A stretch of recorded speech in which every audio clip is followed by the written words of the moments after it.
Ito yung video ni Manny Pacquiao kung paano niya siraan si ang mga Marcos.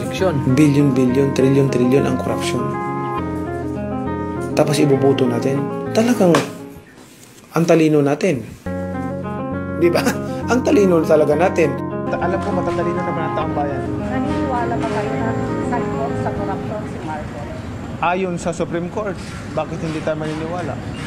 Wala na tayong gobyerno kung hindi tayo maniniwala sa desisyon ng Supreme Court. Hindi rin malayong magkaroon ng martial law.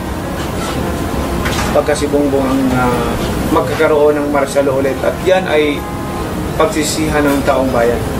Pag-isipan ninyong mabuti dahil ang pagsisisi laging nasa uli. Mark my word. Kung gusto nyong magkaroon tayo ng martial law ulit, then iboto nyo siya. Yun lang ang ano ko, ay malaki ang posibilidad na magkaroon tayo ng martial law. Maniwala kayo sa akin. Election na sa 2025 from senator down to the barangay level. So tayo ay mamimili ng iboboto sa darating na eleksyon. Ito ay pag-uusapan natin ngayon. Magsisimula tayo ngayon sa senatorial lineup. Mayroon dalawang malalaking partido nagbabanggaan ngayon. Ito yung Team Duterte at Team Marcos. Ngayon, ako yung mananawagan na rin. Ako kasi ay pro Duterte. Mananawagan na rin ako na suportahan natin ang mga Team Duterte. Mayroon tayong 12 senatorial na ini-endorso ni PRRD, no? Ito yung mga senador na dapat manalo sa darating na eleksyon. So ako yung mananawagan sa inyo, sa buong tao dyan sa Pilipinas at sa labas ng Pilipinas, na iboto natin ang endorsement ng Pangulong Duterte magmula sa senator hanggang barangay level. So dito naman sa side ng mga Marcos, kayo, nasa inyo na. Pero kung kayo'y gustong bumalik yung maayos na buhay, medyo walang adik, walang masyadong korupsyon, tsaka nagbabayad ng tax na malalaking businessman na sa panahon lang ni Duterte nangyari, na nung panahon ni Duterte may nagbayad ng tax ng billions nung umupo siya bilang Pangulo.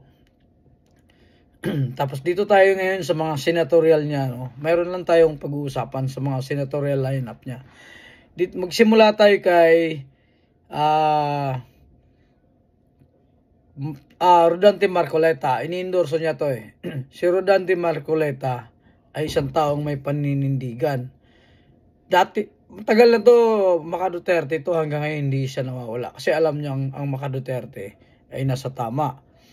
Tapos hindi nagbago. So yan ang taong may paninindigan. So yan ang kailangan nating ihalal para mga ganyang klaseng tao makakatulong sa atin. Tapos dito naman tayo kay Attorney Vic Rodriguez. Lawyer din sila. So pareha sila lawyer. Dating tauhan ni Marcos to. Nung nakita niyang hindi na maganda yung pamumuno ni Marcos, umalis siya. At Maka Duterte din naman to. Hindi siya nawala. Nawala lang siya sa Marcos dahil nakita niyang mayroon ng hindi magandang pangyayari. So marami pang iba. So susunod natin pag-uusapan yung iba. Yung dalawa mo na binanggit ko, si Rodriguez saka si Marcoleta. Although si Bato saka si Bongo, alam naman natin pasok sila sa survey. So sana manalo sila din sila. Dito naman kay Bundok, isa rin siyang lawyer. So baguhan. So dapat natin siyang iboto. Basta lahat ng baguhan sa Team Duterte, suportahan natin. Dito naman tayo sa Team Marcos. Mayroon lang akong comments sa senatorial lineup ni Marcos. May comments lang ako dito kay Pacquiao. Panoorin niyo tong video ni Pacquiao kung paano niya siraan si Marcos. Para malaman niyo kung ito ba yung taong may paninindigan. Although si Pacquiao, idol naman natin siya sa larangan ng boxing. Hinahangaan natin siya. Pero pagdating sa politics, sana naman huwag na siyang tumakbo. Kasi dapat kasi sa politics may paninindigan ka. kung ano yung alam mo makakatulong sa'yo at totoong tao, yun dapat ang suportahan mo.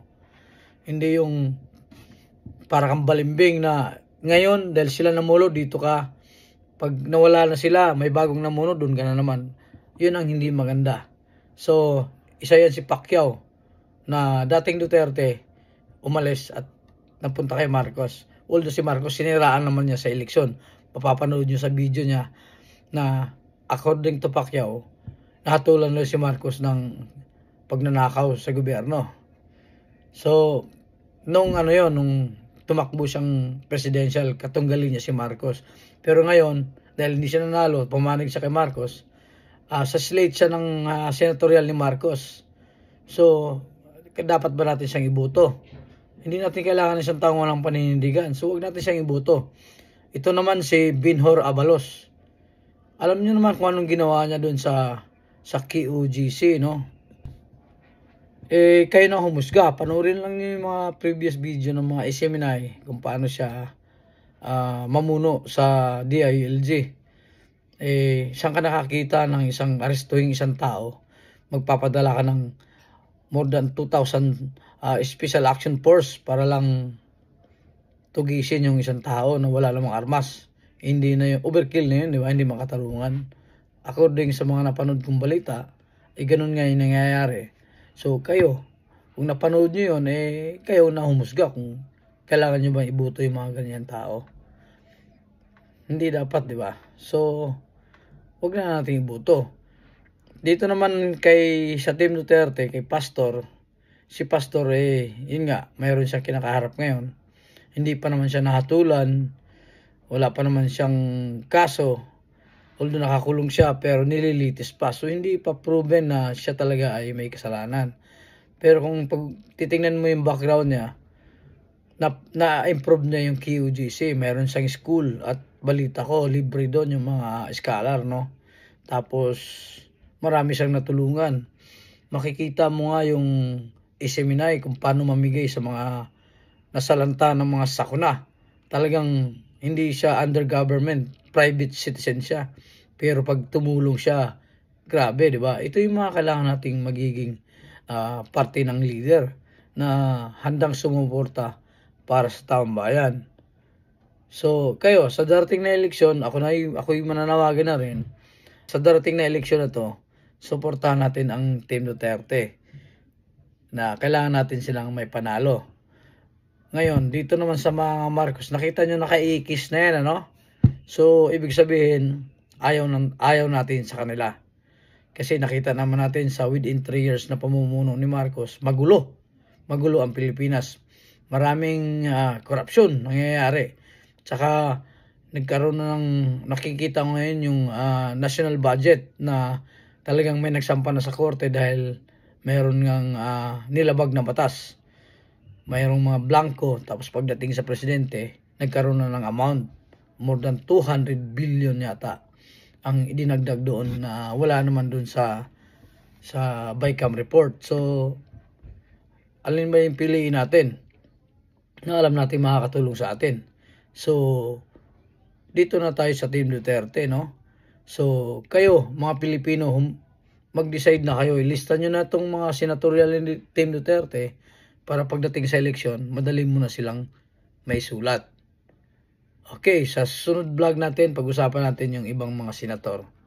Tsaka, isasama na rin natin yung mga congressman na alam nating sila ang hari ng Kongreso.